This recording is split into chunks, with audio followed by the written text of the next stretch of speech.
It was earlier today, Brooke. We now know, according to two U.S. defense officials in the Baltic Sea, an Air Force reconnaissance plane was flying in international airspace, according to these officials, when an a Russian Su-27 came up alongside and did this barrel roll maneuver. And of course, what that means is the plane came up alongside the American plane, inverted at high speed, and flew around and came back to the other side.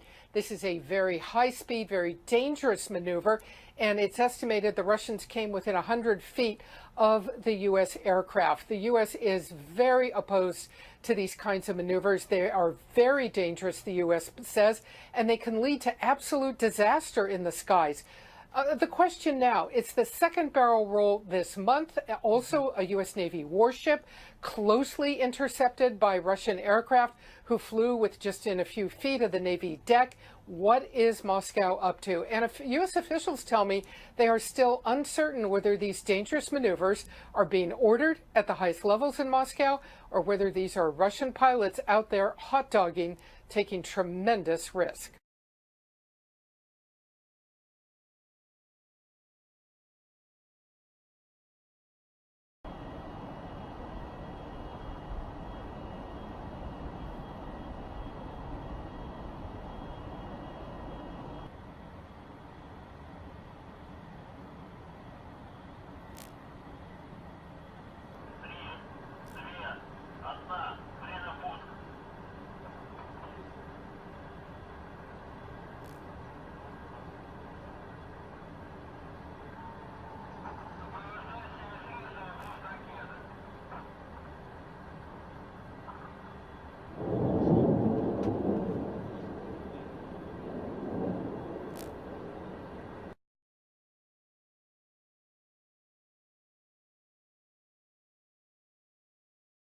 This is something we know that North Korea has been working on for a long time. South Korea's Joint Chiefs of Staff saying that Pyongyang has fired what it believes to be a ballistic missile from a submarine. Now, they say that it flew for about 30 kilometers or just under 20 miles. And in order for this type of launch from a submarine to be considered a success, it needs to fly for around 300 kilometers or just over 180 miles. Now, clearly, it fell far short of that, but South Korean officials are not directly calling this a failure, and with good reason. Every test that North Korea does takes it one step closer to its goal. It always learns something, no matter what the outcome. And of course, if in fact North Korea did manage to fire a ballistic missile from a submarine, no matter how far it went, that would be significant. One US official telling us just how worrying this development is for Washington, saying, quote, North Korea's sub-launch capability has gone from a joke to something very serious. The US is watching this very closely. And of course, the timing is very interesting, as it always is with North Korea. 2016 has been very busy. It's been very tense. There's been that purported H-bomb test in January, a satellite launch, a claim of miniaturizing a nuclear warhead. And of course, it just comes ahead of a very rare Congress, a Workers' Party Congress in early May, which hasn't been held since 1980 and will likely be used by leader Kim Jong-un to strengthen his power and his grip on power. And of course, South Korean officials believe that there could even be a fifth nuclear test ahead of that meeting. Paula Hancock's CNN Seoul.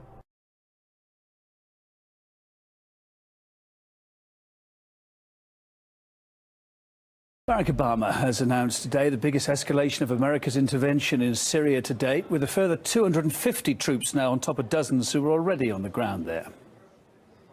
A small number of American Special Operations Forces are already on the ground in Syria, and their expertise has been critical as local forces have driven ISIL out of key areas. So given the success, I've approved the deployment of up to 250 additional U.S. personnel in Syria, including special forces, to keep up this momentum. Well, all positives as he's selling it. There seems to be mixed messages over the years. We'll talk about that in a minute. But was any of this a surprise, what he had to say this morning? Well, Kevin, this certainly came as quite a bit of a revelation, because we certainly don't have to travel back too far in time to remember very different statements. I do not foresee a scenario in which boots on the ground in Syria, American boots on the ground in Syria, would not only be good for America, but also would be good for Syria. There have been a few who suggested that we should put large numbers of U.S. troops on the ground. It is not just my view, but the view of my closest military and civilian advisors that that would be a mistake. Well, these latest announcements to send an additional 250 military personnel to Syria are certainly part of a bigger picture that Barack Obama has been painting here in Hanover on his European tour, where he's been talking about the threats that the U.S. and the EU together as NATO allies continue facing. He's been talking about ISIL being the biggest threat, followed by the need for Europe to stay unified, as well as continued to talk about Russia's aggression when it comes to Ukraine and the future of peace in Europe. Let's take a listen. Workers and families are still struggling to recover. Today, dangerous forces do threaten to pull the world backwards. Barbaric terrorists have slaughtered innocent people in Paris and Brussels and Istanbul and San Bernardino, California. Russian aggression has flagrantly violated the sovereignty and territory of an independent European nation, Ukraine. And that unnerves our allies in Eastern Europe, threatening our vision of a Europe that is whole, free, and at peace. He's covered a fair bit already. What more's to come as we know it over there in Hanover? Well, Kevin, other European leaders are gathering here for talks later on today, where they're going to be meeting with Obama, Merkel, and the leader of France, the UK, and Italy are going to be getting together like old friends to discuss these and other issues. Migration, of course, terrorism is going to continue to dominate the agenda. Syria, Russia, all of this expected to take place during this tour by Barack Obama, which is kind of partially seen, despite the fact that NATO leaders are going to be meeting in Warsaw in July, as a sort of a goodbye tour, a nostalgia tour, because in his speeches and press conferences here in Hanover over the last 2 days, he has had this sort of sadder, nostalgic tone, looking back on his presidency, talking about how the U.S. and the world was able to pick up the pieces after the financial crash. He's been trying to convince people that the world is actually now better off now that his presidency is coming to an end. He's been talking about how security and privacy can walk hand in hand together, which has been quite ironic to see Angela Merkel just sitting 30 meters away from him, considering her phone conversations were wiretapped. So, you know, the leaders are getting together to discuss these issues, but a lot of it is seen as a sort of goodbye tour where Barack Obama is looking back and also trying to point out what he would like to see in the future.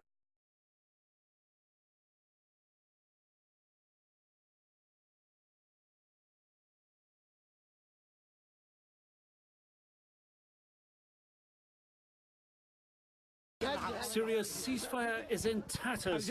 The latest, an airstrike on an opposition hospital in Aleppo. This one supported by Doctors Without Borders and the Red Cross. Dozens killed, including children and at least 3 doctors. One of them, the last pediatrician.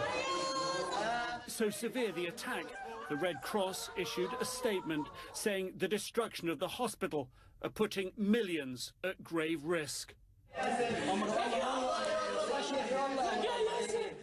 The bodies, the grief, piling pressure on faltering peace talks in Geneva. In the last 48 hours, we have had an average of 1 Syrian killed every 25 minutes. 1 Syrian wounded every 13 minutes. 3 weeks of talks, 1,000 miles from the front lines, little progress. The two sides using the ceasefire to talk about political transition. But accusations, not compromises, traded. The threats that emanated from the opposition who were here in Geneva before they sulked and got upset and left, these declarations were translated on the ground into attacks. The opposition, for their part, pausing their participation, blaming the government for renewed offensive, making talks meaningless. Within days of pulling back from the talks, opposition fighters last week on ceasefire, shown here in their own propaganda video, back to the battlefront. The UN envoy urging Russia and the United States to step in again, save the ceasefire, save the talks. We need that to be urgently revitalized. And only the Russian Federation and the US, as they did when they launched suddenly everything related to the cessation hostilities, needed to come back again and relaunch it. In the meantime, the killing is escalating. No date set for the next round of peace talks. The UN envoy planning a visit to Moscow next week. Urgency and peace, both in short supply.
Έλα δώσου την ρε.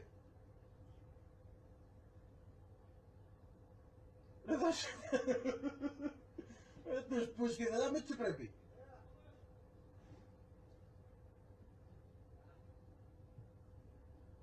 Πάντησε λίγο παραπάνω.